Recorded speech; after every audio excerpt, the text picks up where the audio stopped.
नमस्कार, ये आकाशवाणी पटना है। अब आप खालिद रशीद से प्रादेशिक समाचार सुनिए। पहले मुख्य समाचार। प्रधानमंत्री नरेंद्र मोदी ने कहा 3 नए आपराधिक कानून देश को गुलामी की मानसिकता से आजाद करने के लिए लाया गया है। श्री मोदी ने भारतीय न्याय संहिता को सच्चा सामाजिक न्याय बताया। एनआईए की विशेष अदालत ने महाबोधि मंदिर में हुए बम विस्फोट मामले में 3 दोषियों को 7-7 वर्ष की सजा सुनाई। पैक्स चुनाव के 5वें और अंतिम चरण के तहत हुए चुनाव की मतगणना जारी। इस चरण में 57% से अधिक मतदाताओं ने अपने मताधिकार का प्रयोग किया। और प्रदेश के तापमान में उतार चढ़ाव का सिलसिला जारी।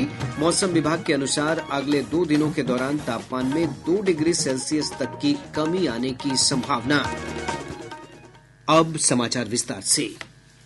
प्रधानमंत्री नरेंद्र मोदी ने चंडीगढ़ में आयोजित समारोह में 3 नए आपराधिक कानूनों को राष्ट्र को समर्पित किया। इस अवसर पर केंद्रीय गृह मंत्री अमित शाह भी उपस्थित थे। प्रधानमंत्री ने भारतीय न्याय संहिता लागू किए जाने पर लोगों को शुभकामनाएं दी हैं। उन्होंने कहा कि यह सच्चा सामाजिक न्याय है। प्रधानमंत्री ने कहा कि नए आपराधिक कानूनों का लागू होना उन आदर्शों को पूरा करने की दिशा में एक ठोस कदम है जिसकी परिकल्पना हमारे संविधान में की गई थी। एक ऐसे समय में जब देश विकसित भारत का संकल्प लेकर आगे बढ़ रहा है, जब संविधान के 75 वर्ष हुए हैं, तब संविधान की भावना से प्रेरित भारतीय न्याय संहिता का प्रभाव में आना एक बहुत बड़ी शुरुआत है। इस अवसर पर केंद्रीय गृह मंत्री अमित शाह ने कहा कि 3 नए आपराधिक कानून 3 साल के अंदर पूरे देश में लागू हो जाएंगे।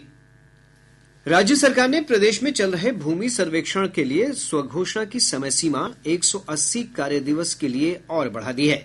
मुख्यमंत्री नीतीश कुमार की अध्यक्षता में राज्य मंत्रिमंडल की हुई बैठक में इस आशय के प्रस्ताव को मंजूरी दी गई। बैठक के बाद कैबिनेट विभाग के अपर मुख्य सचिव डॉक्टर एस सिद्धार्थ ने बताया कि अब रैयत को दावा करने के लिए 60 दिन और दावे के निपटारे के लिए 60 दिन का समय मिलेगा। बिहार राज्य विशेष सर्वेक्षण एवं बंदोबस्ती संशोधन नियमावली 2024 इसकी स्वीकृति दी गई थी। इसमें जो बंदोबस्ती के जो डेडलाइन डेट्स थे, जिस कारण से लोगों को समस्या हो रही थी, उसमें परिवर्तन किए गए हैं ताकि लोगों को सहूलियत हो। जैसे स्व घोषणा समर्पित करने के लिए अवधि विस्तार करते हुए 180 कार्य दिवस का समय दिया गया है। राजस्व ग्राम के मानचित्र सत्यापन के लिए 90 कार्य दिवस, रैयतों से दवा या आक्षेप प्राप्त के लिए 60 दिवस और रैयतों से प्राप्त दावा और आक्षेप निपटारे के लिए 60 दिवस। डॉक्टर सिद्धार्थ ने बताया कि कैबिनेट ने शंकर नेत्रालय फाउंडेशन को पटना में आंखों के इलाज के लिए सुपर स्पेशलिटी अस्पताल खोलने के प्रस्ताव को भी मंजूरी दे दी है। शंकर नेत्रालय जो फाउंडेशन है वो यहाँ पर अस्पताल स्थापित करेगी। यह फाउंडेशन जो गरीब लोग हैं, जिनकी आय 2.5 लाख से नीचे है, उसका निःशुल्क इलाज करेगी और साथ ही साथ जो उनके ऊपर वाले परिवार हैं उनका भी इलाज रियायती दर, जो पूरे देश में जो दर होगा उससे सबसे कम दरों पर इलाज करेगी। यह फाउंडेशन सभी अगल बगल राज्य में कैंप भी लगाएगी।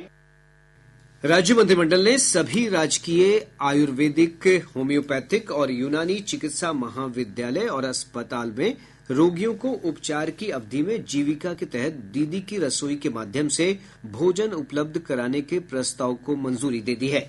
इसके साथ ही उत्तर बिहार में 3 बिजली परियोजनाओं को भी स्वीकृत किया गया है। कैबिनेट ने पटना स्थित सिन्हा लाइब्रेरी के नए भवन के निर्माण के लिए 67 करोड़ 60 लाख और अक्षर आंचल योजना के लिए 890 करोड़ रुपए की मंजूरी दी है। पटना स्थित सिन्हा लाइब्रेरी को 7 मंजिला बनाया जाएगा। मंत्रिमंडल ने सहरसा जिले के मत्स्यगंधा झील और उसके आसपास पर्यटकीय सुविधाएं बढ़ाने के लिए 98 करोड़ 65 लाख रुपए खर्च करने को मंजूरी दी है।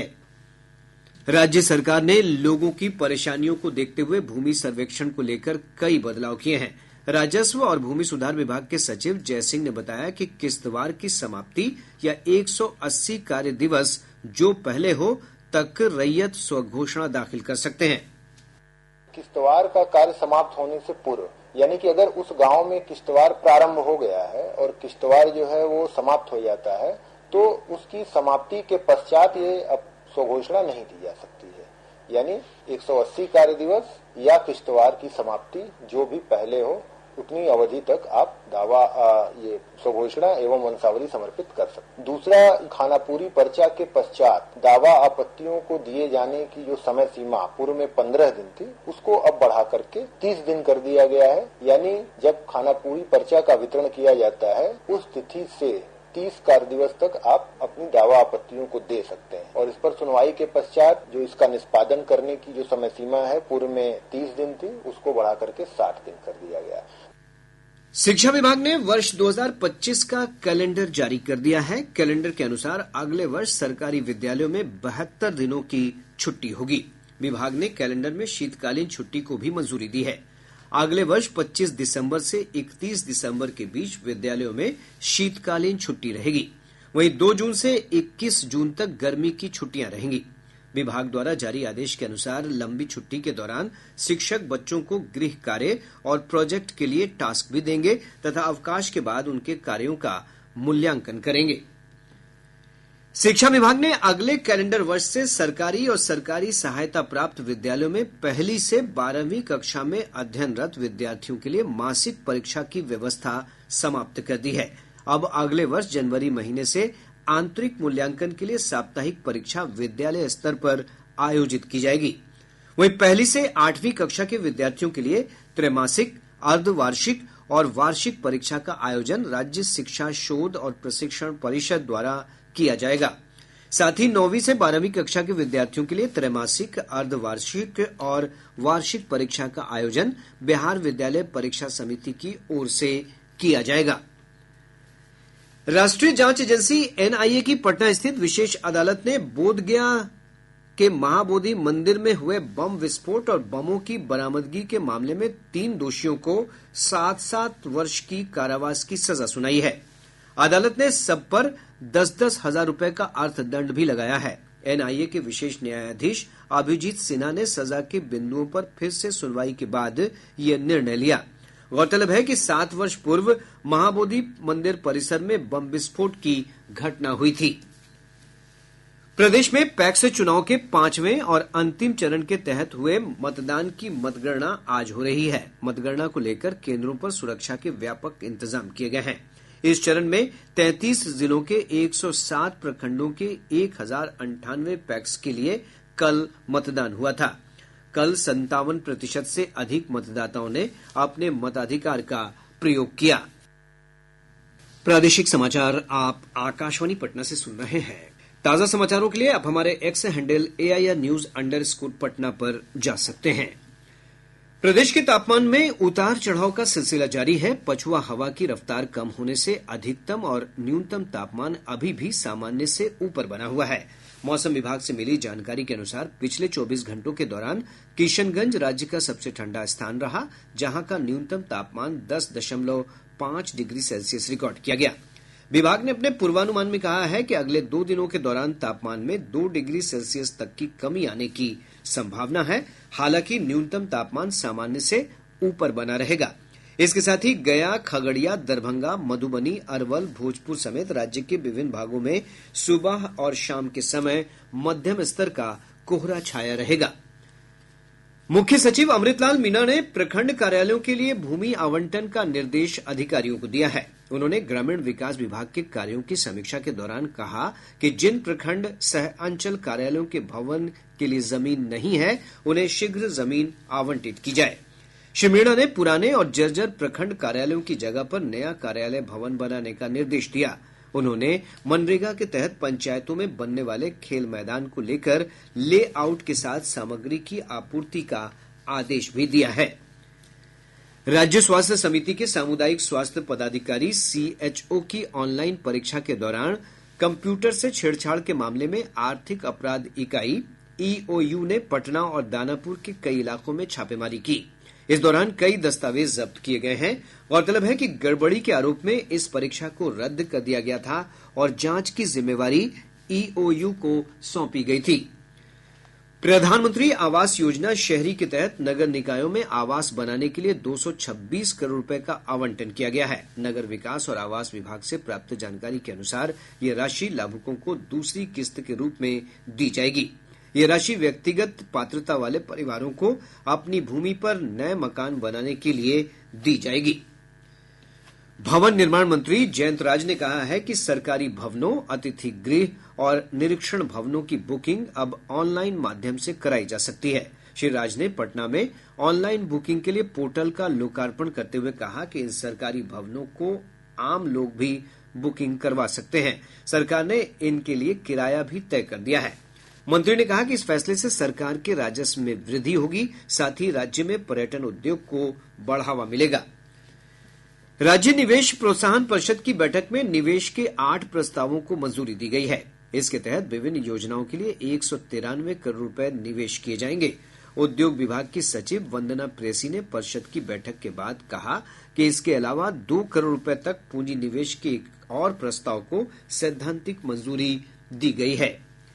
भारतीय अंतरिक्ष अनुसंधान संगठन इसरो आज श्रीहरिकोटा के सतीश धवन अंतरिक्ष केंद्र से PSLV C-59 मिशन का प्रक्षेपण करेगा। प्रक्षेपण शाम 4:08 पर किया जाएगा।